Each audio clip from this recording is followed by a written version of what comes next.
مسئلہ یہی ہے بقرعید کے تعلق سے کہ ہم قربانی کیوں کرتے ہیں، قربانی میں ہمارے لیے کیا ہے، کیوں ہم ایک بے زبان جانور کا خون بہاتے ہیں، بے زبان جانور کی جان لیتے ہیں، اور یہ آج دنیا کے اندر اعتراض کا سبب بنا ہوا ہے۔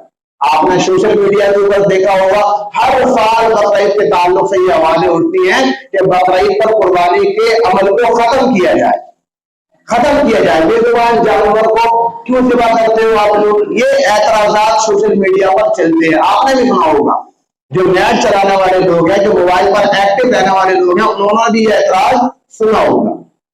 اس میں کیا فائدہ ہے؟ پہلی چیز آپ یہ سمجھ لیجیے اس مسئلے کے تعلق سے کہ جب کوئی حکم اللہ کی طرف سے آتا ہے، کوئی بھی حکم جب اللہ کی طرف سے آتا ہے تو اس کے اندر عقل نہیں لگائی جاتی، بالکل بھی نہیں لگائی جاتی۔ اللہ کی طرف سے حکم آ گیا، اب بندوں کا حق یہ ہے کہ بغیر چھو چرا کیے ہوئے، بغیر آبجیکشن لیے ہوئے، بغیر شک میں پڑے ہوئے اس عمل کو انجام دیں، پہلی بات۔ دوسری بات، اگر اور اس کا جواب آپ صلی اللہ علیہ وسلم نے حدیث کے اندر بخوبی دیا ہوا ہے، صاف دیا ہوا ہے۔ صحابہ کرام بیٹھے ہوئے تھے جب قربانی کا حکم نازل ہوا، اور یہ قربانی میں بتا دوں آپ کو، یہ ایسا نہیں ہے کہ اسی امت کے اندر چلی آ رہی ہے، یہ قربانی حضرت ابراہیم علیہ السلام کے دور سے شروع ہوئی، اور ایک آدھ روایت یہ بھی ملتی ہے کہ بتوں کے نام پر یا خداؤں کے نام پر اس سے پہلے بھی قربانی جانوروں کی دی جاتی رہی ہے۔ لیکن صحیح روایت یہ ہے کہ قربانی کا سلسلہ حضرت ابراہیم علیہ السلام اور حضرت اسماعیل علیہ السلام کے دور سے شروع ہوا ہے۔ جب آپ کا دور ختم ہوا، دوسری قومیں آئیں تو دوسری قوموں نے پھر اسی طریقے پر رواج رکھا اور بتوں کے نام پر، خداؤں کے نام پر قربانی کے عمل کو انجام دیتے رہے۔ اسی طریقے سے یہ چلتا رہا، سلسلہ آپ صلی اللہ علیہ وسلم کی نبوت تک پہنچا، آپ کے دور تک پہنچا، تو آپ نے بھی حکم دیا کہ ہاں قربانی کرو، جیسا کہ ابراہیم علیہ السلام اور اسماعیل علیہ السلام نے قربانی کے عمل کو انجام دیا تھا۔ جب قربانی کا حکم نازل ہو گیا تو آپ صلی اللہ علیہ وسلم سے صحابہ نے سوال کیا، ما هذه القضاء یا رسول اللہ، اللہ کے رسول صلی اللہ علیہ وسلم یہ قربانی کیا ہے؟ ان کے دماغ کے اندر یہ ڈاؤٹ تھا صحابہ کرام کے، اس لیے سوال کیا کہ یہ سمجھ نہیں آتا ایک بے زبان جانور جس کو ہم ذبح کر دیتے ہیں، اس میں فائدہ کیا ہے؟ تو سوال کہ ما هذه القضاء یا رسول اللہ، اللہ کے رسول یہ کیا قربانی کیا چیز، ذرا سمجھائیں۔